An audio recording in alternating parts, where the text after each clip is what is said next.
I recently got a G-Shock as what they call a beater watch. I was drawn to it because it had a pretty natural all black look and a carbon fiber strap. I wanted to get something that I could use for working out, maybe for travel when I want to take something less expensive. And it's a beautiful looking watch, and it works well in any watch collection. The specific reference is GW-S5600U-1JF. It costs around $200 on Amazon, which was $50 cheaper than on the G-Shock website, so I got a quick buck there. Shipped quickly, and I had it in about 2 days. Let me close the box, and let's get right into it. First thing I realized when I got this watch is that it's extremely light, and I've seen some other reviews mention that it's around 45 to 46 grams, which is extremely light. It actually might be one of the lightest G-Shocks out there in the market. Here's the watch on the wrist. My wrist is around 7¼ inches, and it fits really nicely without the strap protruding out too much. One thing to note about this model is it is a little longer straps compared to other models, so something to keep in mind if you have smaller wrists. Fits really nice and snug right on the wrist. Here's a shot.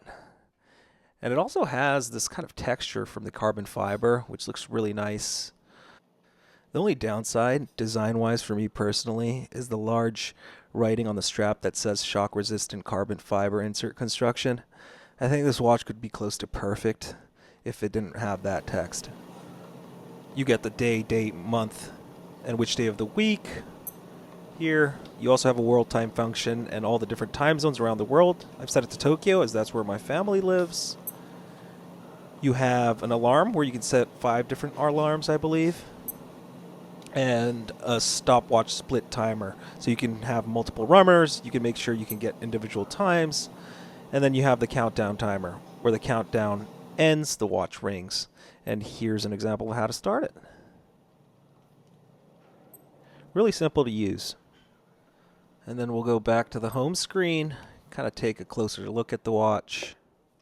The buttons, as well as the case back, is made out of titanium. I think this kind of helps with how light the watch is, which is really interesting. The case is around 43.2 millimeters and 12.7 millimeters thick. Not fully black, it's more of a translucent black. It's 200-meter water resistance, and it's also tough solar, so I know it's going to last me a pretty long time. The strap is also really comfortable when you wear it.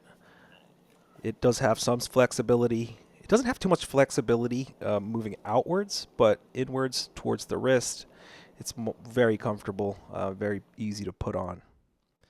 And it was really easy to set up as well. I saw a couple of other YouTube videos on this watch, and I was able to set it up within 5 minutes. Got it in New York time. Use a quick roll. I forgot to mention that the clasp is also titanium. I think it also helps with the lightness of the watch as well. So that's a quick description on it. Some other things, 12 24-hour modes, as well as a power save mode. Here's the backlight. I set it up to 3 seconds. It was originally set up to 1 second, but I made it 3 seconds, so it's a little bit longer of a backlight. So you can see that here. Here's the trusty G-Shock with my other collection. I'll do some other collection videos in the future, and here's the last wrist roll. Thanks for watching, and feel free to comment and subscribe.